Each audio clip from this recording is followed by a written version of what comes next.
রয়েছেন আপনাদের প্রিয় রোজ বাংলা ইউটিউব চ্যানেলের পর্দায়। আজকে সবথেকে বড় 9টি লেটেস্ট ব্রেকিং আপডেট শুধুমাত্র আপনাদের জন্য আমরা বাছাই করে তুলে এনেছি। বিস্তারিত জানবো।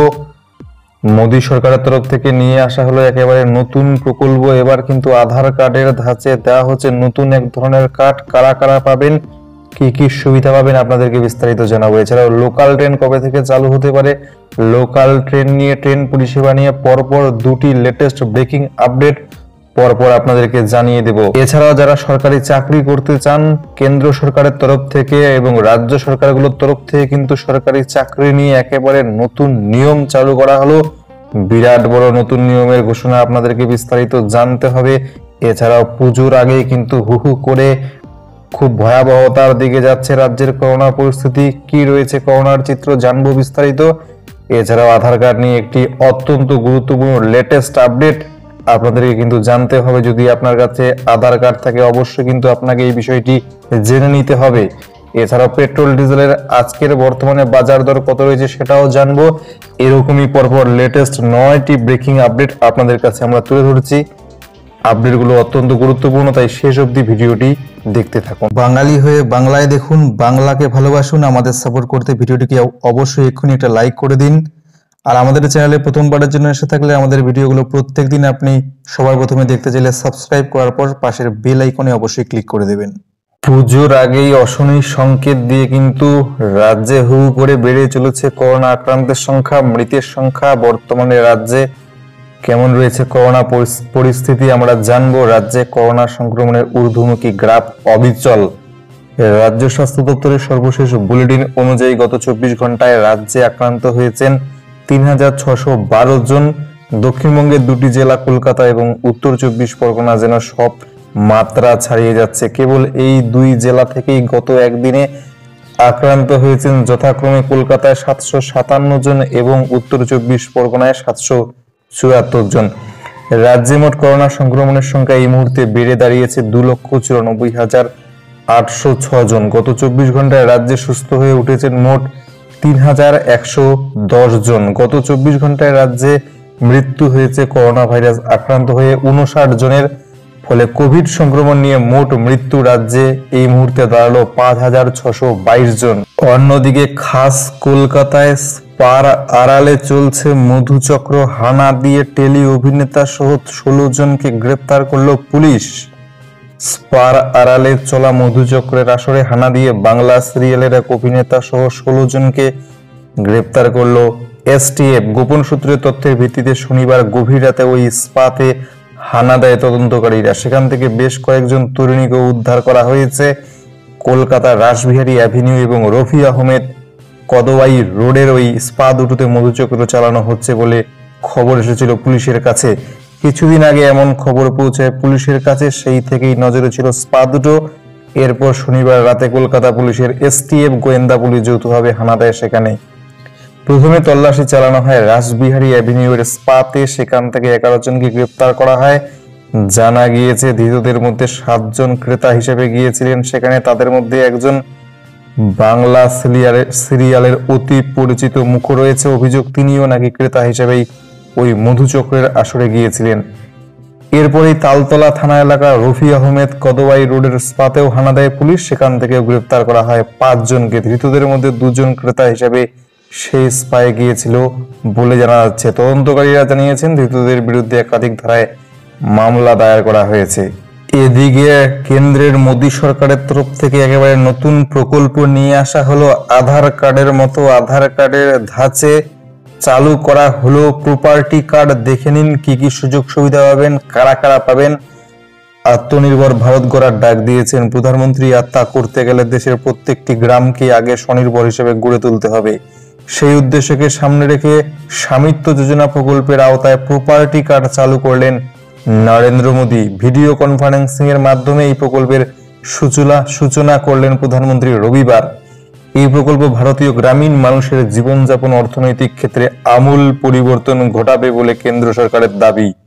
একদিকে যেমন জমি সংক্রান্ত বিবাদের দ্রুত নিষ্পত্তি ঘটবে, তেমন গ্রামীণ মানুষ তাদের জমি জমা সম্পত্তি অর্থনৈতিক লগ্নিতে ব্যবহার করতে পারবেন। তো বুঝতেই পারছেন জমি সংক্রান্ত সমস্ত বিবাদ কিন্তু নিষ্পত্তি হবে এই নতুন প্রপার্টি কার্ডের মাধ্যমে, এবং সেই প্রপার্টি কার্ড সহজে দেখিয়ে কিন্তু গ্রামের মানুষ সহজে যে কোনো জায়গায় লগ্নি করতে পারবে, খুব সহজে লোন নিতে পারবে, মিলবে সহজে নানা ধরনের লোন, যা গ্রামীণ অর্থনৈতিক বিকাশের জন্য গুরুত্বপূর্ণ ভূমিকা রাখবে। প্রধানমন্ত্রীর দপ্তর থেকে ঘোষণা করা হয়েছে 1,32,000 উপভোক্তার কাছে মেসেজের মাধ্যমে লিঙ্ক ইতিমধ্যে পাঠানো হবে। সেই লিঙ্কে ক্লিক করলে প্রপার্টি কার্ড ডাউনলোড করতে পারবেন তারা। 6টি রাজ্যের 763টি গ্রামের বাসিন্দারা প্রাথমিকভাবে এই প্রপার্টি কার্ডের সুবিধা পাবে। তার মধ্যে উত্তরপ্রদেশের 346, হরিয়ানার 221, মহারাষ্ট্রের 100, মধ্যপ্রদেশের 44, উত্তরাখণ্ডের 50, কর্ণাটকের 2টি গ্রামের বাসিন্দারা রয়েছেন। এই স্বামিত্ব যোজনা প্রকল্পের আওতায় আসবে ভারতের 6 লক্ষ গ্রামের 6,62,000 গ্রাম। প্রত্যেকটি গ্রামকে ডিজিটাল সুযোগ সুবিধার আওতার মধ্যে আনাই এই প্রকল্পের মূল লক্ষ্য। এর ফলে ড্রোনের মাধ্যমে আকাশে ড্রোন উড়িয়ে গ্রামের প্রত্যেক জমি জমার নিখুঁত পদ্ধতিতে জরিমাপ করা হবে, মাপা সম্ভব হবে। তেমনি সেই ডিজিটাল অ্যাপে, সরকারের ডিজিটাল অ্যাপে সেই নথিভুক্ত হয়ে যাবে জমি সম্পত্তির সমস্ত তথ্য। গ্রামীণ মানুষের পক্ষে এই তথ্য খুব সহজে পাওয়াও সম্ভব হবে। জিপিএস ম্যাপিং এর সম্পত্তির খতিয়ান করা যাবে দ্রুত। পারিবারিক সম্পত্তির বিবাদ নিষ্পত্তিও মেটানো সহজ হবে। এর ফলে জমি সংক্রান্ত বিবাদ এবং দুরূহ মামলায় গ্রামের মানুষের তাদের নির্দিষ্ট সম্পত্তি থেকে বঞ্চিত হবে না। স্বামিত্ব যোজনার সঙ্গে আরো দুটো অ্যাপ চালু করবে কেন্দ্র সরকার, গ্রাম স্বরাজ অ্যাপ এবং পঞ্চায়েতি রাজ অ্যাপ। এই দুটো ডিজিটাল অ্যাপে গ্রাম পঞ্চায়েতের যাবতীয় তথ্য নথিভুক্ত থাকবে বলে কেন্দ্র সরকার জানিয়েছে। সরকারি চাকরি প্রার্থীদের জন্য বড় সড় ঘোষণা কেন্দ্র সরকার এবং 23টি রাজ্য সরকারের। এবার থেকে সরকারি চাকরি পেতে গেলে আর দিতে হবে না ইন্টারভিউ। বড় সড় সিদ্ধান্ত, শুধুমাত্র লিখিত পরীক্ষার মাধ্যমে কিন্তু পেয়ে যাবেন চাকরি। সরকারি চাকরিতে কর্মী নিয়োগের ক্ষেত্রে উঠে গেল সাক্ষাৎকার পর্ব বা ইন্টারভিউ পর্ব। শনিবার কেন্দ্রীয় মন্ত্রী জিতেন্দ্র সিং বলেন, 23টি রাজ্য 8টি কেন্দ্রশাসিত অঞ্চলে সরকারি চাকরি পেতে গেলে আর দিতে হবে না ইন্টারভিউ এবার থেকে। মন্ত্রকের দেওয়া বিবৃতি অনুসারে সরকারি চাকরিতে নিয়োগের ক্ষেত্রে সাক্ষাৎকার গ্রহণের প্রক্রিয়া সমাপ্ত করল সরকার। 2016 সালের পর থেকে কেন্দ্র সরকারের গ্রুপ বি, গ্রুপ সি পদের জন্য ইন্টারভিউ নেওয়ার প্রথা কিন্তু ইতিমধ্যেই তুলে দেওয়া হয়েছে। 2015 সালে লালকেল্লায় স্বাধীনতা দিবসের ভাষণে প্রধানমন্ত্রী নরেন্দ্র মোদী প্রথম সরকারি চাকরিতে নিয়োগের ক্ষেত্রে ইন্টারভিউ তুলে দেওয়ার পরামর্শ দিয়েছিলেন। তার মতে সাক্ষাৎকারের বদলে লিখিত পরীক্ষার ভিত্তিতে যোগ্য প্রার্থীকে বেছে নেওয়া হোক, যা বেশি উপযোগী। শনিবার কেন্দ্রীয় মন্ত্রী জিতেন্দ্র সিং বলেন, প্রধানমন্ত্রীর পরামর্শেই কর্মী এবং প্রশিক্ষণ বিভাগ 1 জানুয়ারি 2016 সাল থেকে কেন্দ্রীয় সরকারি কর্মী নিয়োগের ক্ষেত্রে ইন্টারভিউ প্রথা তুলে দেয়। তবে কেন্দ্রীয় মন্ত্রী এও জানান, সরকারি চাকরিতে নিয়োগের সময় সাক্ষাৎকার খুব জরুরি, এমনটা মনে করে বেশ কয়েকটি রাজ্যের প্রশাসক। তাই বেশ কিছু রাজ্য কেন্দ্রের ওই পরামর্শ মানতে রাজি ছিল না। অন্যদিকে মহারাষ্ট্র, গুজরাটের মতো কিছু রাজ্য যত তাড়াতাড়ি সম্ভব সরকারি কর্মী নিয়োগে এই পদ্ধতি গ্রহণ করতে চাইছিল। শেষ পর্যন্ত বহু আলাপ আলোচনার পর দেশের 28টি রাজ্যের মধ্যে 23টি রাজ্য কেন্দ্রের পরামর্শ মেনে কর্মী নিয়োগের ক্ষেত্রে ইন্টারভিউ বা সাক্ষাৎকার পর্ব তুলে দিতে সম্মত হলো। এছাড়াও 8টি কেন্দ্রশাসিত অঞ্চল এই সাক্ষাৎকার প্রথা বর্জনে সম্মতি জানিয়েছে। এই তালিকায় জম্মু কাশ্মীর এবং লাদাখও রয়েছে বলে কেন্দ্রীয় মন্ত্রী জানিয়েছেন এদিন। এদিকে প্রত্যেক রাজ্যবাসীর জন্য, আপনাদের সকলের জন্য একটা গুরুত্বপূর্ণ আপডেট আমরা দিয়ে দিচ্ছি। পুজোর মধ্যে সরকারি হসপিটাল এবং মেডিকেল কলেজগুলো নিয়ে একটা গুরুত্বপূর্ণ আপডেট রয়েছে। পুজোর কদিন 24 ঘন্টায় মিলবে চিকিৎসা পরিষেবা। রোগীদের পরিষেবায় পুজোর কদিন 24 ঘন্টায় খোলা থাকবে সরকারি হাসপাতাল, মেডিকেল কলেজগুলো। রবিবার এক নির্দেশে রাজ্য স্বাস্থ্য দপ্তর একথা জানিয়ে বলেছে, সব ধরনের স্বাস্থ্য পরিষেবাই পাওয়া যাবে পুজোর কদিন। চালু থাকবে সরকারি করোনা পরীক্ষা কেন্দ্রগুলিও। করোনা পরিস্থিতির প্রেক্ষিতে এই সিদ্ধান্ত নেওয়া হয়েছে বলে স্বাস্থ্য ভবনের তরফ থেকে জানানো হয়েছে। এদিকে রাজ্যের বিভিন্ন করোনা হাসপাতালে চিকিৎসা পরিষেবা খতিয়ে দেখে প্রয়োজনীয় ব্যবস্থা নিতে প্রত্যেকটি জেলার জন্য কোঅর্ডিনেটর এবং সুপারভাইজার ইতিমধ্যে নির্দিষ্ট করলো স্বাস্থ্য ভবন। এদিকে ট্রেন পরিষেবা নিয়ে দুটি বড় গুরুত্বপূর্ণ আপডেট জানিয়ে দেব। অনেকেই আপনাদের দাবি লোকাল ট্রেন চালানো হোক। কবে থেকে চলবে লোকাল ট্রেন? সমস্ত পরিষেবাই তো খুলে গেল, কেন চালানো হচ্ছে না লোকাল ট্রেন? লোকাল চালুর দাবিতে অবশেষে যাত্রী রোষে স্পেশাল ট্রেনগুলো জানিয়ে দেব। লোকাল ট্রেন কবে চলবে তার নেই ঠিক, এ নিয়ে নিজেদের অবস্থান এখনো স্পষ্ট করতে পারেনি রেল কর্তৃপক্ষ। ধীরে ধীরে ধৈর্যের বাঁধ ভাঙছে আমজনতার। রুটির প্রশ্নে আর কদিনই বা আপোষ করে থাকা যায়। ক্ষোভ জমছে সর্বত্রই। কদিন আগে সেই ক্ষোভের আঁচে তপ্ত হয়েছে দক্ষিণ 24 পরগনার সোনারপুর।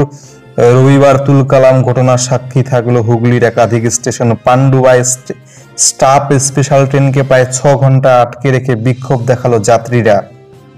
বইচি, হুগলিঘাট সহ বহু স্টেশনে বিক্ষোভ ছড়িয়ে পড়ে। কোথাও রেল লাইনের উপরে ইটে স্ল্যাব ফেলে, কোথাও শুয়ে পড়ে অবিলম্বে ট্রেন চালুর দাবি তোলেন তারা। ঘটনার জেরে আপ এবং ডাউনের অন্তত 4টি স্পেশাল ট্রেন আটকে পড়েছে বিভিন্ন স্টেশনে। তবে যাত্রীদের ক্ষোভ বিক্ষোভ থাকলেও লোকাল চালানোর এখনই কোনো পরিকল্পনা নেই রেল।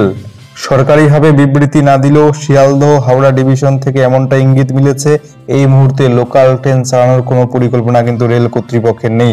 এতে নিত্যযাত্রীদের ক্ষোভ আরো বাড়তে পারে বলে আশঙ্কা করা হচ্ছে, কারণ আনলক পর্বে প্রায় সমস্ত পরিষেবা মোটামুটি স্বাভাবিক হয়ে গেছে, কিন্তু শহরতলির সঙ্গে কলকাতার যোগাযোগের লাইফ লাইন বন্ধ থাকায় জীবন জীবিকার উপরে চাপ পড়ছে সাধারণ গরিব মানুষের। কর্মস্থলে পৌঁছতে না পেরে কাজ হারাচ্ছেন বহু মানুষ। ফলে আগামী দিনে আরো হিংসাত্মক আন্দোলনে নামতে পারে যাত্রীরা, এমনটাই কিন্তু মনে করা হচ্ছে। ট্রেন পরিষেবা নিয়ে আরো একটি বড় আপডেট রয়েছে আপনাদের জন্য। হাই স্পিড মেল ট্রেনের সব কোচ এবার থেকে এসি। অভিনব সিদ্ধান্ত রেলের। যে সমস্ত এক্সপ্রেস ট্রেনের গতি ঘন্টায় 130 কিলোমিটারের বেশি, তাতে আর কোনো নন এসি কোচ রাখা হচ্ছে না। রবিবার এমনটাই জানিয়ে দিল ভারতীয় রেলের মুখপাত্র। রবিবারই সমস্ত হাই স্পিড ট্রেনগুলোকে এসি করার সিদ্ধান্ত জানানোর পাশাপাশি রেল আধিকারিক ডিজে নারায়ণ আরও জানান, এর জন্য খুব বেশি অতিরিক্ত খরচও দিতে হবে না যাত্রীদের ব্যয় ক্ষমতার কথা মাথায় রেখে এসি কোচের টিকিট ভাড়া ধার্য করা হবে। প্রসঙ্গত 110 কিলোমিটার গতিসম্পন্ন ট্রেনগুলোতে নন এসি স্লিপার কোচ থাকছে। রেল মন্ত্রকের মুখপাত্রের কথায়, এখন যেগুলো ট্রেনের গতি ঘন্টায় 130 কিলোমিটারের বেশি, সেই ট্রেনগুলোতে কিন্তু সমস্ত কোচই থাকছে এসি। আধার কার্ড নিয়ে একটি অত্যন্ত বড় গুরুত্বপূর্ণ আপডেট রয়েছে। অনেকেই হয়তো আপনারা জানেন, যারা জানেন না তারা জেনে রাখুন। একেবারে নতুন রূপে আধার কার্ড, শক্তপোক্ত প্লাস্টিকের আধার কার্ড কিন্তু দেওয়া হচ্ছে। আবেদন করার মাত্র 7 দিনের মধ্যে বাড়িতে পৌঁছে যাবে। আর কোনো ভয় নেই, একেবারে মজবুত এটিএম কার্ডের মতো যে প্লাস্টিকের আধার কার্ড কিন্তু এবার আপনি হাতে পেয়ে যাবেন। কি করে করবেন? ভারতীয় নাগরিক ল্যামিনেশন করতে হয়, কাগজের থাকে, সেটাই কিন্তু এবার সম্পূর্ণ পাল্টে দিল আধার কর্তৃপক্ষ। একেবারে প্লাস্টিকের মজবুত পিভিসি আধার কার্ড আপনি পাবেন। আকর্ষণীয়, টেকসই, দেখতেও অনেকটা সুন্দর, সর্বোচ্চ সুরক্ষা বিশিষ্ট। এর পাশাপাশি এখানে হলোগ্রাম সহ অন্যান্য বিষয়গুলো স্পষ্টভাবে থাকবে। কিভাবে পাওয়া যাবে এই পিভিসি আধার কার্ড? আপনি কিভাবে পাবেন? আধারের যে অফিসিয়াল ওয়েবসাইট, সেখানে গিয়ে আপনাকে আবেদন করতে হবে। আধার নাম্বার দিতে হবে, আপনার মোবাইল নাম্বার দিতে হবে। মোবাইল নাম্বার লিঙ্ক থাকলেও হবে, লিঙ্ক যদি নাও থাকে তাহলেও কিন্তু আপনি এখানে অ্যাপ্লাই করতে পারবেন। ওটিপি আসবে, ওটিপি বসিয়ে দিবেন। 50 টাকা অনলাইনে পেমেন্ট করতে হবে। তারপরে কিন্তু মাত্র 7 থেকে 10 দিনের মধ্যে স্পিড পোস্টের মাধ্যমে একেবারে আপনার বাড়িতে, আপনার হাতে দেওয়া হবে এই নতুন প্লাস্টিকের পিভিসি আধার কার্ড। অনেকেই কিন্তু নিচ্ছে, আপনিও নিতে পারেন। এটা কিন্তু আবেদন করবেন কিভাবে, একেবারে স্টেপ বাই স্টেপ আমাদের ফেসবুক পেজে দেওয়া রয়েছে, লিঙ্ক ভিডিওর নিচে ডেসক্রিপশনে পেয়ে যাবেন। সেই লিঙ্কে ক্লিক করে বিস্তারিত দেখে নেবেন কি করে আবেদন করবেন। সব শেষে জেনে নেব আজকে বাজারে পেট্রোল ডিজেলের দাম কত রয়েছে। প্রথমে পেট্রোলটা দেখে নেব।